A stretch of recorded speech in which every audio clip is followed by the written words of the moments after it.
the performance we saw Sunday night against the Patriots offense. That's going to be the real story of the game. What they just need from Vince Young is don't turn the ball over. Now, he's turned the ball over 3 times, and they still won against the Giants.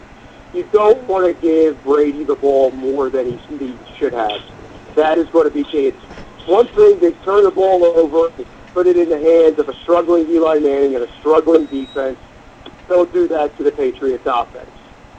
But that's going to be key. As long as he plays turnover-free football, again, ball pass gets to coming off 3 interceptions. As soon as you do that, they have a chance. All right, well, let's switch the sides of the ball because I think with just an hour in the show, I think we need to devote some time against this defense, to this defense and how they're going to play Gronkowski. And it looks like a very,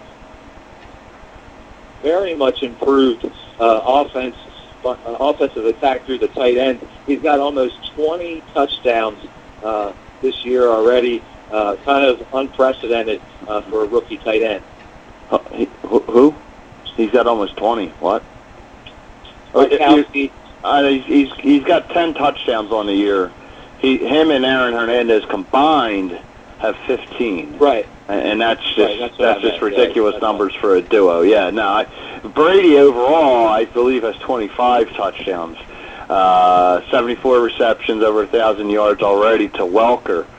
That's been an impressive number as well. But yeah, the look at the stopping this offense. This is, I think this could be the game that keeps Castillo in his job if he succeeds. If the Eagles win and they shut down the Patriots' offense to a certain degree to where they can win this game. I mean, I really have to think if he comes up with that good of a game plan, Reed and ownership are going to look at it and say, you know what, it prolonged our season, and 2, he did something not too many teams can do, and especially with teams that have a team like the Eagles that are very suspect defensively, not to mention covering tight ends.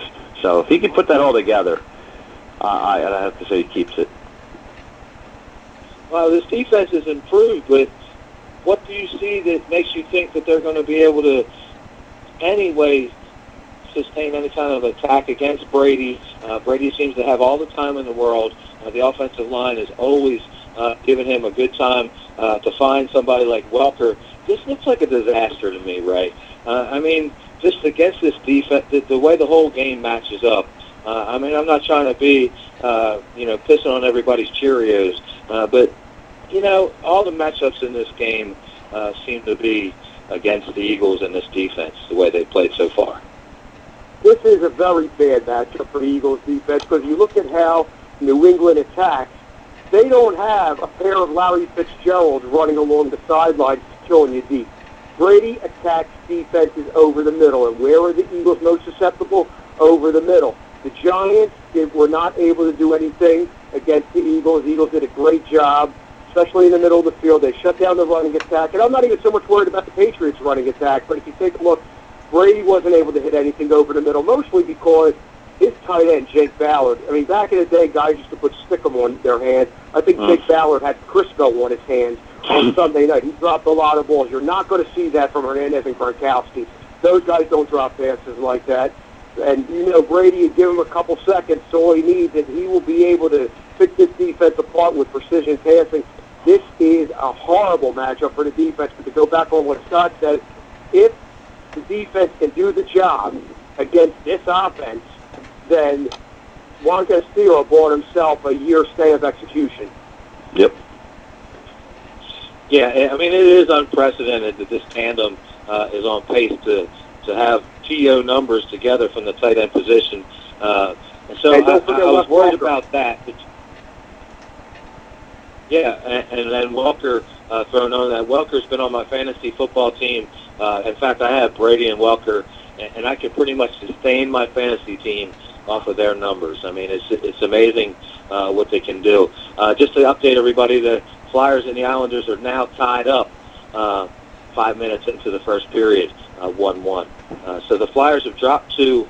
This is a game that they really should have been a trap game in most instances, because you think they would have came out with wins against Carolina and Winnipeg. But now it looks like where they're trying to gain confidence on the Islanders are giving them a good game. So we'll keep you updated on that.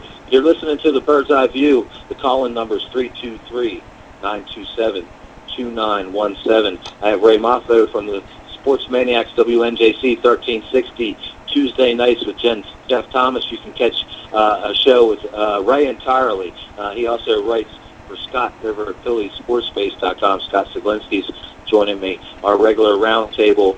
We've only got an hour